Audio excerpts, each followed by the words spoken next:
A girl lost her daughter and husband at the beginning of the zombie apocalypse.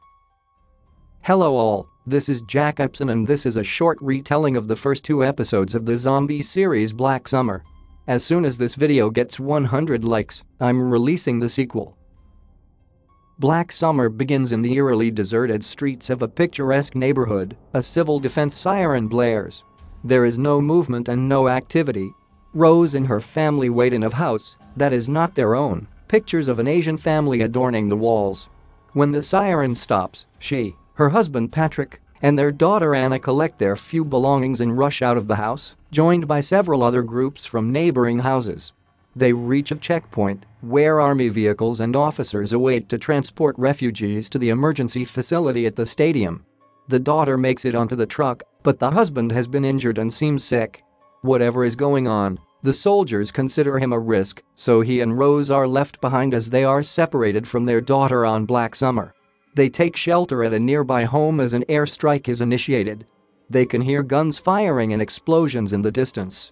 Once things are quiet, Rose makes a plan to meet their daughter at the stadium, but the sick and injured Patrick tells her to leave him behind. They'll never get through as long as he's with her. She refuses to leave him, but the argument is rendered moot when Patrick is killed and turned by an invading zombie. She flees the house, trying to escape him over the fence of a checkpoint, but can't quite get away.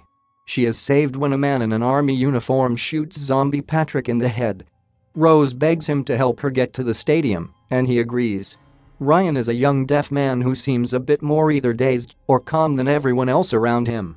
Perhaps it is because he can't hear all the commotion around him. He comforts a woman dying in the street before he is led away by a frantic Korean woman, probably saving it from being attacked once she turned.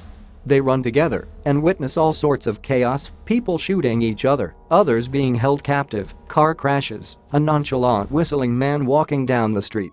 Now that's a guy I want to know more about. Barbara is a sweet older woman who gets turned around on her way to the stadium. She stops her minivan to look at the map and is approached by a man who works very hard to convince her that he and his family simply want a ride to the stadium. Barbara is understandably skeptical. Once he asks her if she's a Christian, as if it made any difference to anyone's goodness, you just know that it's some kind of scam. Barbara is convinced, though, and is betrayed as soon as she lets the man behind the wheel. She would have been left in the dust if someone hadn't come along, pulled the man out of the car, and started beating him up.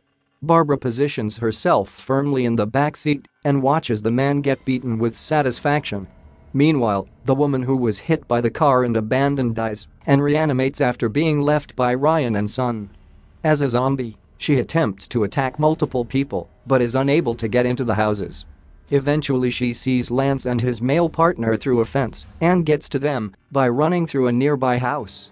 She attacks and eats the other man, causing Lance to run away. Spears is the army man who saves Rose, only he's not really with the army. He started out as some kind of prisoner, escorted by 3 soldiers and guarded by one as the others look for transport. He claims he's innocent of whatever they accuse him of, and then claims he knows where millions of dollars are that he'll share with his guard if he lets him go. When this doesn't work, he's able to trick and kill him. The soldier's name is Spears, and he takes his uniform. A mob reaches an access point guarded by soldiers on Black Summer. They try to hold everyone back, trying to explain that the evacuation is complete and that the access point is closed. No one can come through. Rose and Spears try to talk their way through. Ryan, Lance, and the Korean woman are there too. The Korean woman is the first to break through the lines, followed by everyone else. She's a serious runner.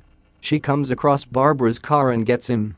Barbara's rescuer is still in the street, beating up the scammer. When he sees a mob running his way, he abandons his beating, gets in the car, and drives away with Barbara and the Korean woman. Ryan and Lance join Rose and Spears as they continue toward the stadium. The Korean woman, Barbara, and the man who beat up Barbara's hijacker continue to drive along the road. Both women are a little wary of the man, but he promises that he's a good guy and that he won't rape either of them. Somehow the women don't seem soothed by this statement. But he does seem like a good guy, and despite Barbara's worry about being left behind, he promises not to dump her. His name is William and the Korean woman's name is Sun. As Sun takes over navigation, They discover that they are being followed by a sinister black truck on Black Summer. They are worried about being hijacked for their gas. Meanwhile, Rose's group continues to walk along as they witness a number of disturbing events. A woman and her daughter sit in a car, brandishing a gun threateningly, when Rose tries to stop and help them. They watch two people get split up when they are attacked by a zombie, and one of them gets caught. The other one tries to help, but is forced to abandon the friend to save himself. William decides that the road they are on sucks, despite it being the most direct route to the stadium. Son tries to argue with him when he turns down a different road, but he assures the women that he knows the area and that his way will be better. Immediately after this statement, they are attacked by a group of stone-throwing locals who barrage the car as they drive along the road. They escape in a panic and run over a bicycle that gets caught under the car. They stop so Sun can pull the bicycle out, but it's jammed pretty hard. She is able to pull it out just as a zombie comes running after her. As they drive away, the zombie hops on the car and they have to maneuver to ram him off. After all their trouble, William admits that his route sucked after all and promises that next time he'll listen. They stop the car to look at the map when the black truck reappears and idles behind them threateningly. They think about getting out and confronting the people in the truck but decide just to drive on instead. The truck follows ominously. They speed up and the truck follows. They try to outrun them and the truck follows. Eventually, they lose them along the streets of the suburbs, hiding down an alley as the truck passes them by. They continue on their way to the stadium. Rose asks Spears some very practical questions about ammo and the authorities that they might be able to contact for help. Spears tells her that they're on their own, just like the soldier at the last checkpoint said. They come across the same car they saw before with the woman and her daughter, only this time the woman is missing and the daughter are accompanied by three burly men. The car passes them by and there's nothing they can do to help the girl. As William, Son, and Barbara drive along they bond, sing, and let their guard down. Suddenly the truck is upon them and ramming them from behind, trying to force them off the road. The best they can do is fight back, so William tells the women to buckle up and starts ramming the truck back. As they speed along, distracted by the fight, they approach a concrete roadblock and both cars run headlong into it. Barbara doesn't have her seatbelt on and flies through the windshield and dies instantly. The truck's driver also dies, and soon the surviving occupants of both vehicles join together to evade their zombified friends as they barricade themselves in a nearby diner.